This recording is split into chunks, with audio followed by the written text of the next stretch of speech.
Hey everyone, this is Cody Wyman here on this CJW Muse for God channel. I'm going to start a series where we memorize maybe a verse for the week.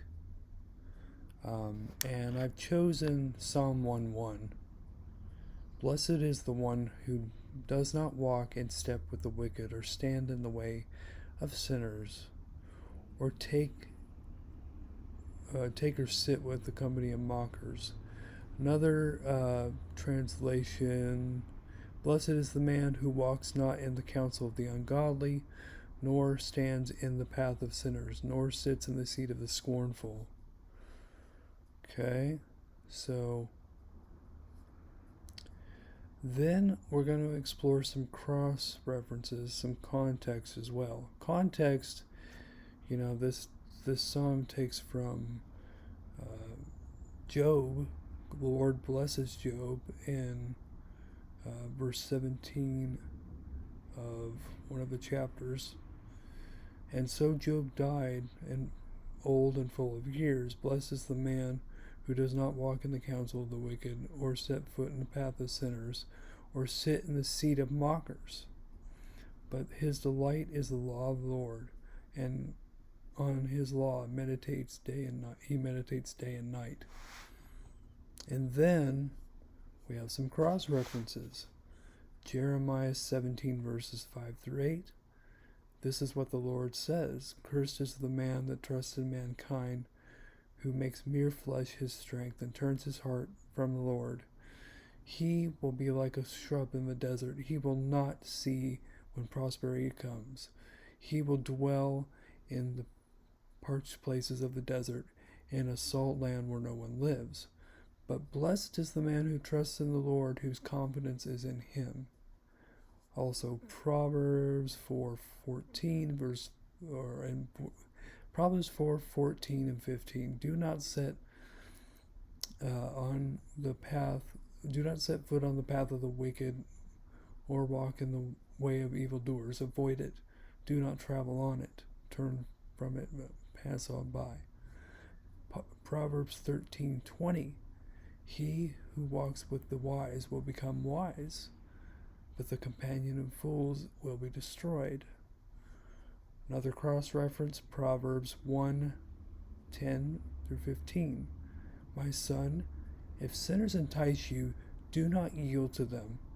If they say, come along, let us lie in wait for blood. Let us ambush the innocent without cause.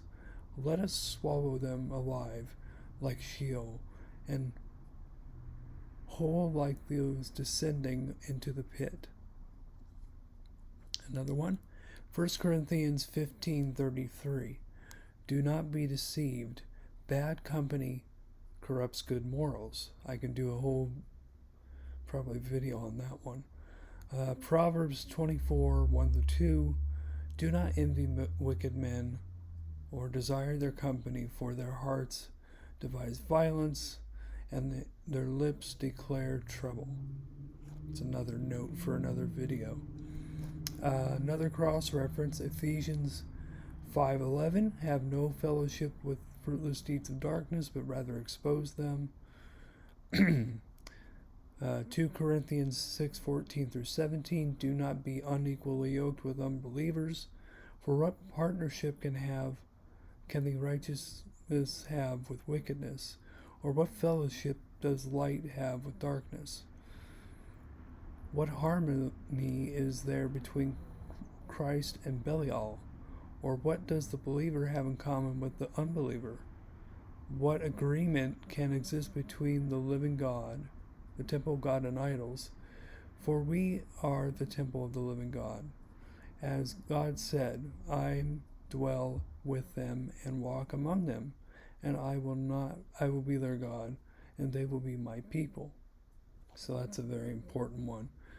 I'm going to skip some of the Proverbs, go down to Matthew. Matthew 5:3-12. Blessed are the poor in spirit, for those are the kingdom, theirs is the kingdom of heaven. Blessed are those who mourn, for they will be comforted. Blessed are the meek, for they will inherit the earth. Romans 12, verse 2.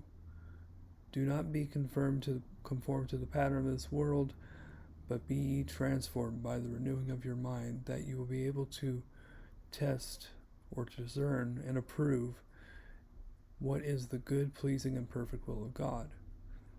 And then lastly, this is the last one I'm going to do. James 1:22 through 25. Be ye doers of the word and not hearers only, otherwise you are deceiving yourselves. For anyone who hears the word but does not carry it out is like a man who looks in his face in the mirror, and after observing himself goes away and immediately forgets what he looks like. So there are a ton of these. I'm reading off BibleHub.com, which is actually very, very good for in-depth Bible study. But yeah, I would definitely take a look into these and how they relate to Psalm 1. You can see the recurring theme in there of not walking with the wicked or the evil or the sinners or the mockers or the scornful, that kind of stuff. That's the whole portion of Psalm 1:1. So let us pray over Psalm 1:1. Let's try and memorize it this week, and I will see if I can make this a weekly thing, and I'll see you guys in the next one.